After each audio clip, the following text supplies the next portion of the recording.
पार्वती जी तो वही गुस्से में बैठी थी।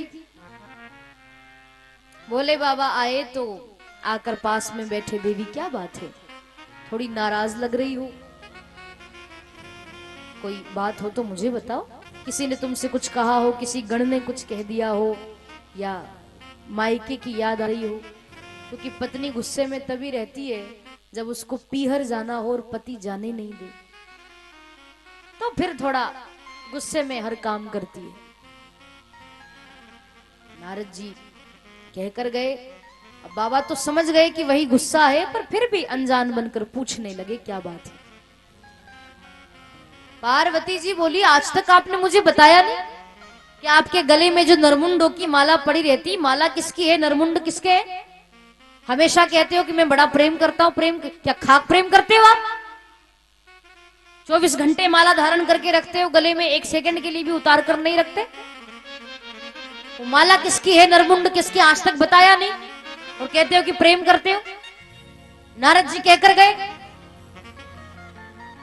आज तक बताया क्यों नहीं आपने?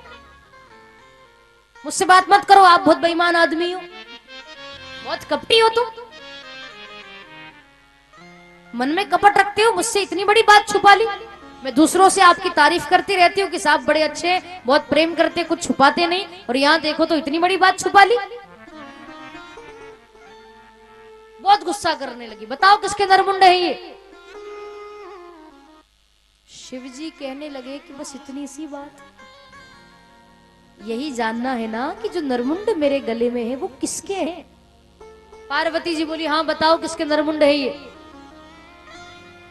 तब भगवान शिव ने बताया कि देवी ये नरमुंड और किसी के नरमुंड नहीं है, ये तुम्हारे ही तो नरमुंड है। पार्वती जी बोली, मेरे मेरे कब और कैसे? मेरे नरमुंड कहां से आ गए?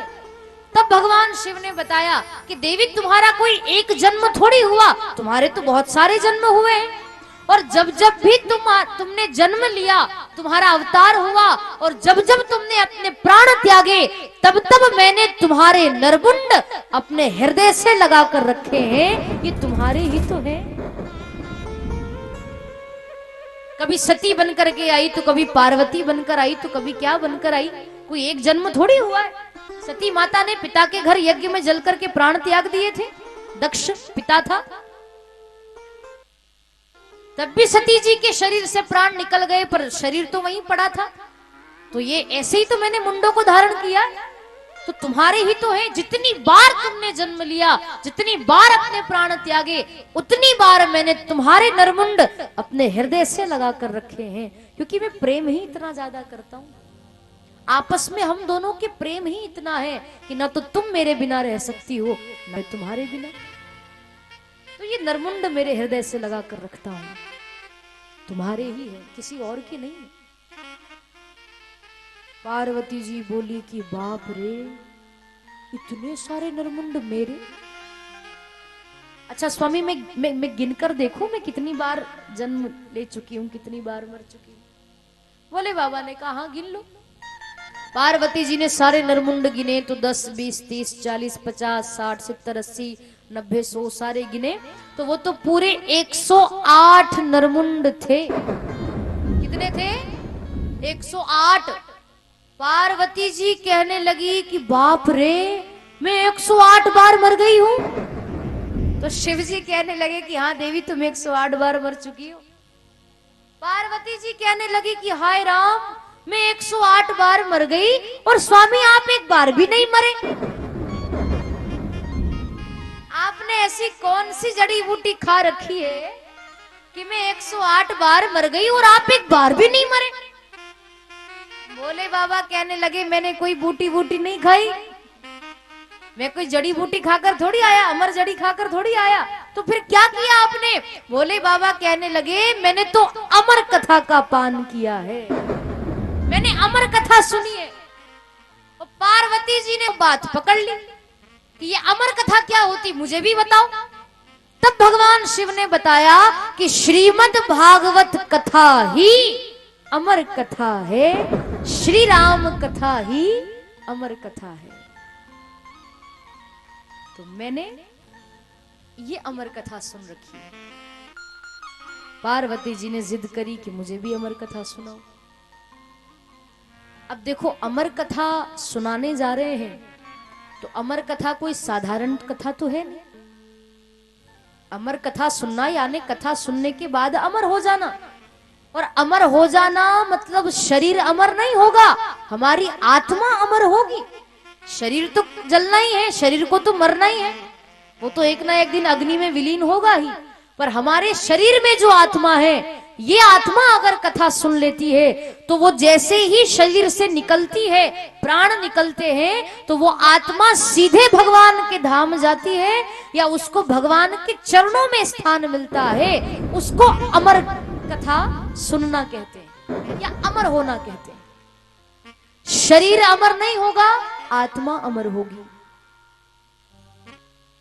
पार्वती जी ने जिद करी, मुझे भी अमर कथा सुनाओ।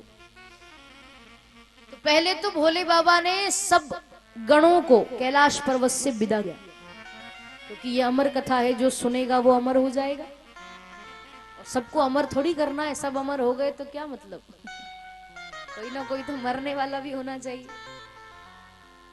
तो सबको विदा किया। कैलाश पर्वत पर केवल भोले बाबा और पार्वती जी ही थे।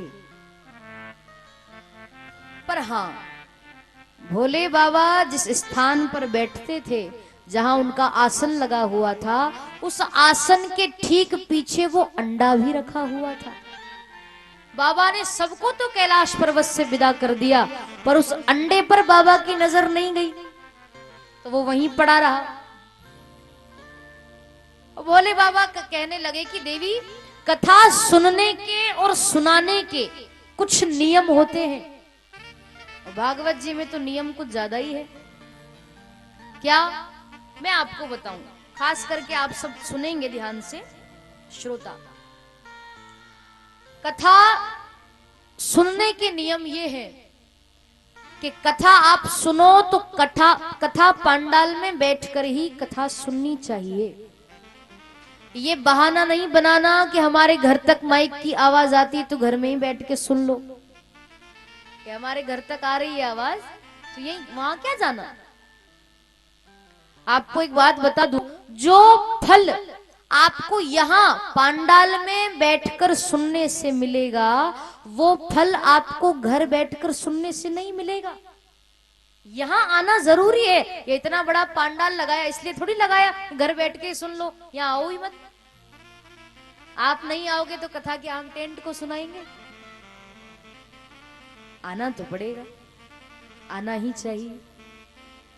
तो नियम भी ये कहता है भागवत जी का कि आपको ज्यादा से ज्यादा कथा सुनना है तो पंडाल में बैठकर सुनो। कथा पंडाल में इतनी बढ़िया व्यवस्था की है तो इसका फायदा उठाओ।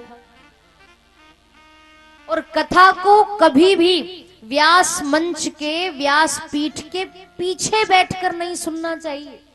उसका बहुत बड़ा पाप लगता है, अपराध लगता है जो कथा को मंच के पीछे बैठकर सुनते हैं।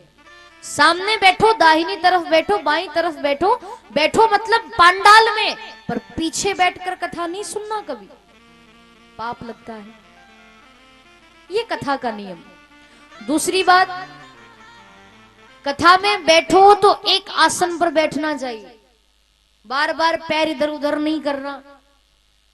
हालांकि पैर तो दुखते हैं, दर्द तो होते हैं, मैं भी मानती हूं, पर 3 घंटे की तो बात है।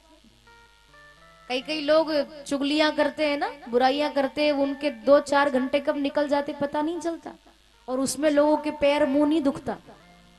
कथा सुनने में व्यक्ति 50 बार तो हाथ पैर लंबे लंबे करेगा और उठ करके जाएगा, फिर आकर बैठेगा। अच्छा, कोई कोई तो इतने समझदार होते हैं, मैंने समझदार नाम रखा उनका।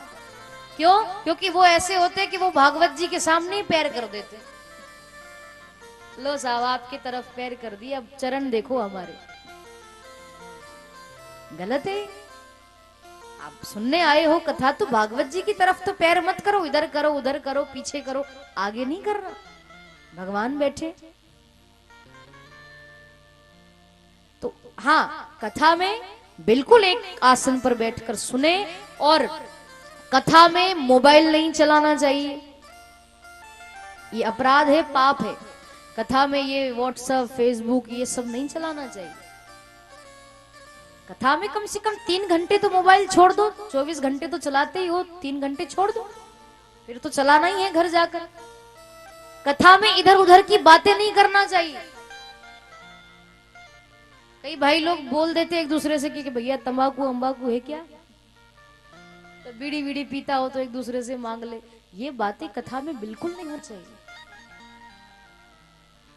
3 घंटे तो आप बिल्कुल संत बन करके रहो, भक्त बन करके रहो। यहां से जाने के बाद आप क्या करते हो हम देखने थोड़ी आ रहे हैं, वो आपकी आप जानो।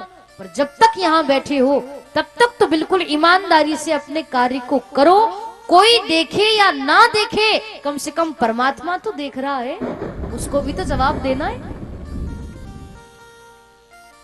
तो अपना काम ईमानदारी से करो।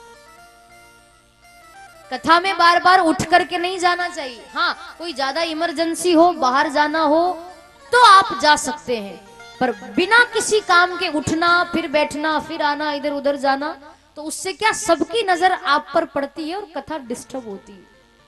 आपके द्वारा यदि कथा बीच में बंद हो जाए या रुक जाए तो उसका भी पाप लगता है आप पर। तो इन बातों का ध्यान रखें। और कथा में कभी भी सोना नहीं चाहिए।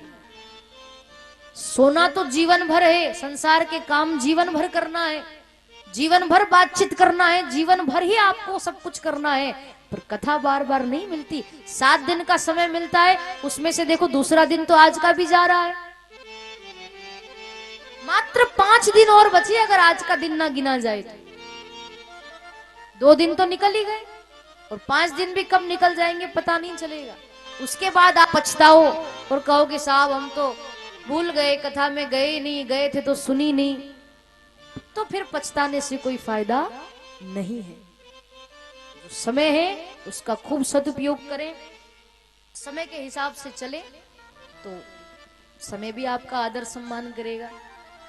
तो ये नियम है, मैंने आपको बताए श्रोताओं के, कि ज्यादा बात नहीं करना चाहिए, बोलना नहीं चाहिए, कथा में ध्यान देना चाहिए, पांडाल में बैठकर कथा सुननी चाहिए, कथा में कभी सोना नहीं चाहिए।